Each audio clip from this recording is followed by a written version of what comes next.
told you that from 1.3 billion yearly he gets from the Ismaili Aghakhanis, 1.3 billions.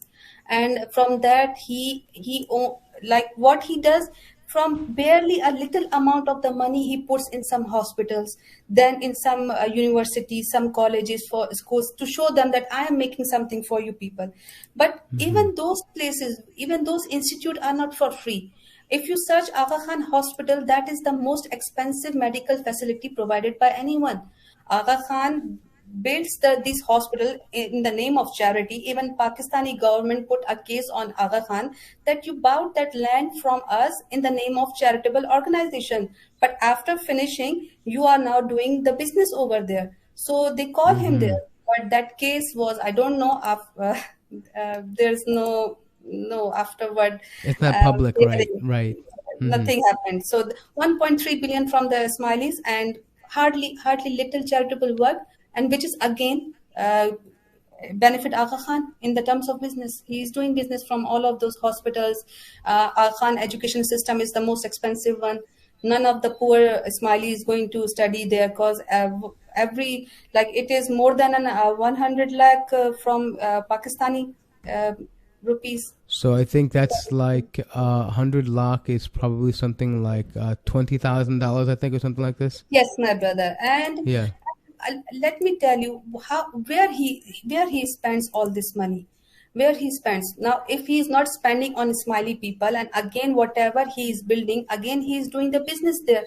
So where is he spending all that money? So, of course, on his lavish lifestyle and his $1 billion divorce settlements, where he paid 20 million euros to his first wife, Sally Crocker-Pole, known as Begum Salima, after divorce, and then 75 million US dollar settlement to the second wife, Gabrielle Homi, aka Begum Inara.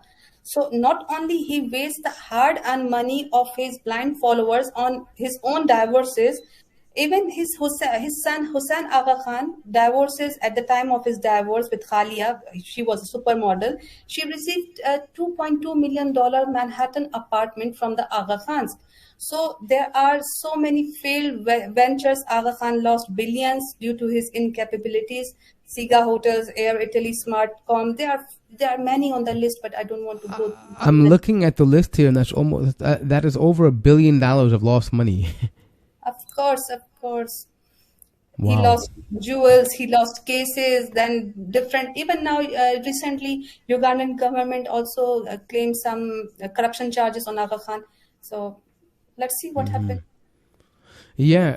So my next question would then be, obviously with people, when they acquire this kind of wealth and they are, they have this kind of influence with property and individuals and people, and they have corporations like this, they generally have political ambitions. Are there any political ambitions for the Aga Khan?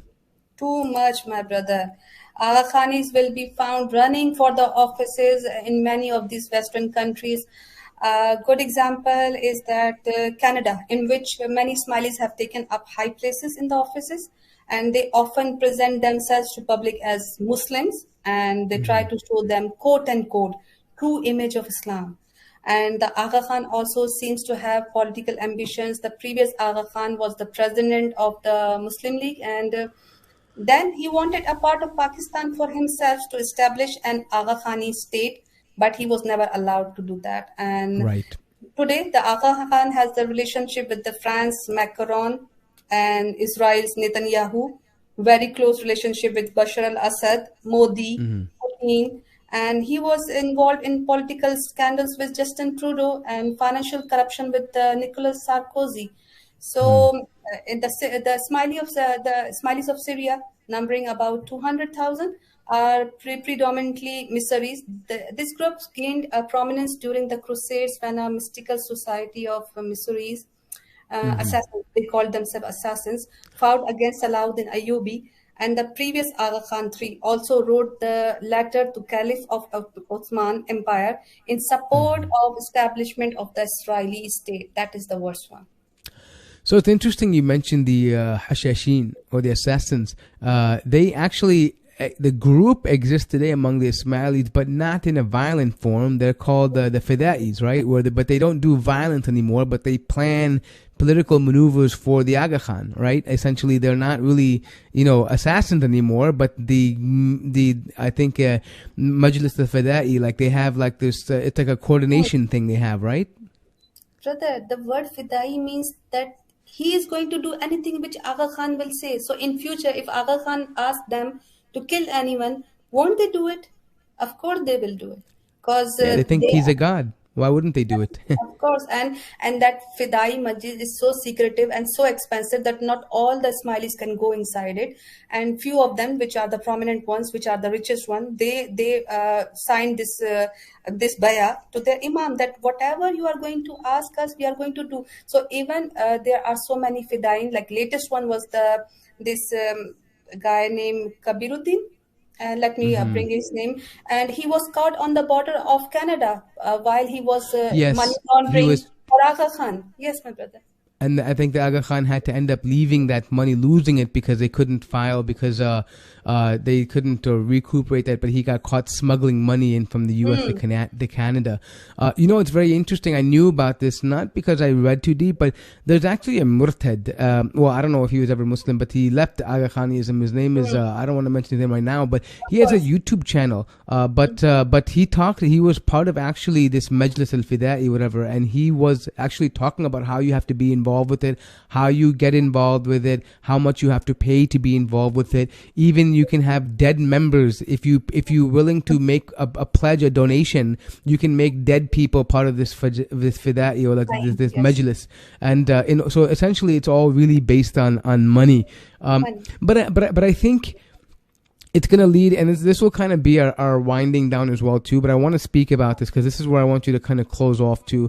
Now that we know so much, and it seems to me that many people who have gotten their feet wet and have been involved and been for many years among the Aga Khanis and even have even interacted with the Aga Khan or read his works and books and seen his life, certain things become apparent, meaning things don't add up necessarily, right? That's generally what we can see, especially when you get closer to a movement. You can see certain things are off, right? Of course, I know it's easy to say that many people love him, and that's going to be a major factor for why they are loyal to him. They're enamored and mesmerized by his presence and his money and his wealth, and I'm sure he's a charismatic person. He's well educated. I'm sure he speaks all these things. I'm sure that's very common. But when you uncover things like this, why is it difficult for Aga Khanis what prevents them from leaving? I mean, let's say they've realized this, right? And they realize the hypocrisy and the wasteful spending and the lies. What prevents them from leaving Ага-хани즘? For many years, I was also struggling to find the answer, but the answer is on two reasons. First is the spiritual reason, and second is the social one. Spirituality is never discussed in Ага-хани즘 and never in any matter of Aqidah outside of their imamat. So people never really give much thought to deen and realize the type of religion they are following.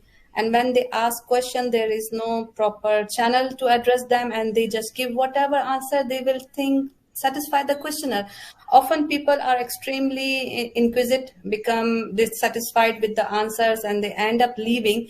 But this is not the norm. And even reading the Quran is not taught or encouraged in Ага-хани즘. So most people remain distant for their whole lives and never ask questions. Second is the social aspect.